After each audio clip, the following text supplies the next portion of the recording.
Last year about this time I released a video about MyHeritage DNA, and MyHeritage had already corrected some of the problems that I'd found with their website.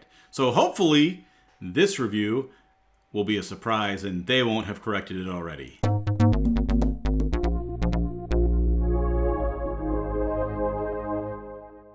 Howdy, my name is Andy Lee with Family History Fanatics, and this is a segment of DNA.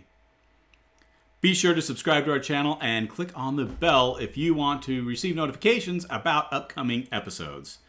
Today I am reviewing MyHeritage DNA for 2019, and I've come up with 3 pros and 3 cons for MyHeritage. Now, I've tried not to repeat everything that I said before, but there is going to be some overlap. With that, let's get started. The first thing that I really like about MyHeritage DNA is auto-triangulation. Now what this is MyHeritage has actually gone through and looked at your matches and the people that they match to find out whether or not you triangulate with those people. Whenever you're looking at a match, what you see is something like this that actually compares you on one side and your match on the other side. And it shows which matches you have in common. Over on the right-hand side, you see a little symbol that indicates whether or not you triangulate. And this means that you both share at least one segment of DNA between all 3 people. That indicates all 3 of you received that DNA from the same common ancestor. And so it's even better than just a regular match.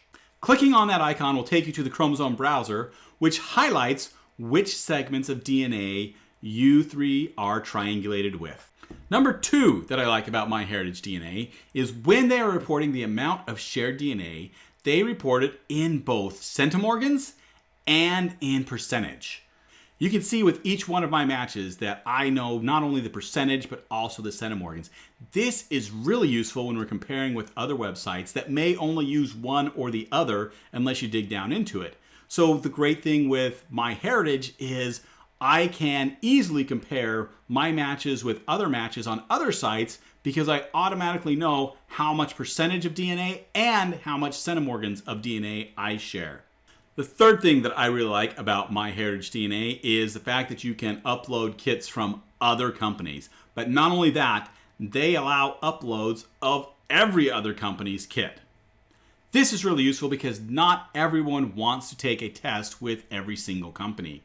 And so by allowing those uploads, you can compare DNA on the MyHeritage website, whether it's from 23andMe, Family Tree DNA, Ancestry DNA, or MyHeritage.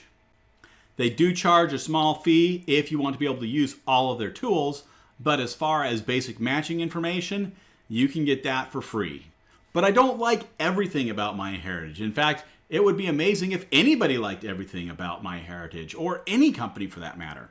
So let me tell you some things that I don't like and I wish that MyHeritage would change. Number 1 is I think there's a lot of wasted space in their match lists.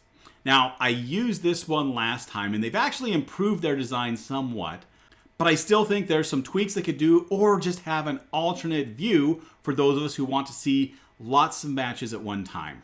Now, what I mean by this is, as you can see from the website right here, I can only get a few matches onto a screen at a time.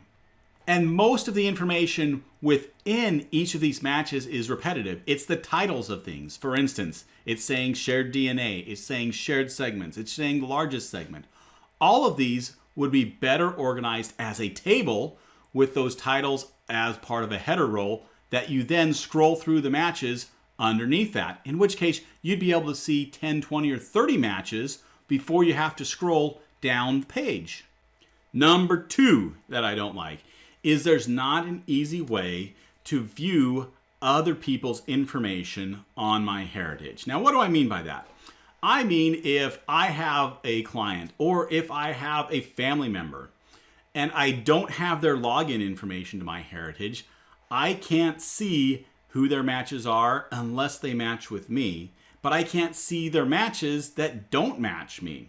So a good feature that MyHeritage could add to alleviate this problem is to add a view access or a manage access where you can give somebody else access to your information without having to give them your username and password to your MyHeritage account.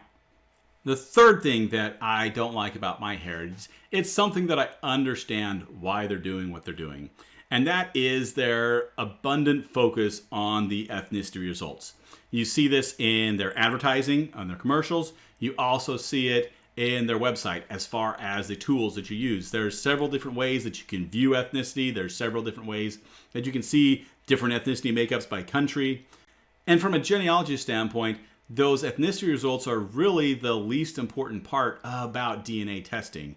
I'd much rather the focus be on cousin matching on your matches and how those relate to you.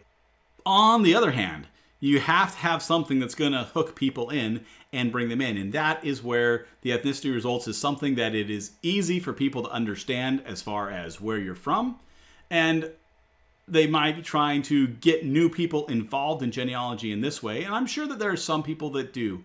But unfortunately, there's a lot of people that take the DNA tests just for the ethnicity results and then don't ever do anything else with them because that's all they thought the DNA testing was for. So there you have my 3 pros and 3 cons with MyHeritage DNA, what I think about them right now. It is a website that I use quite a bit as far as DNA research, and I would recommend them to anybody as I would any of the DNA testing companies. So if you have any questions about MyHeritage DNA, put it in the comments below and I'll try to answer it. And if you like this video, give it a thumbs up and tell your friends about it.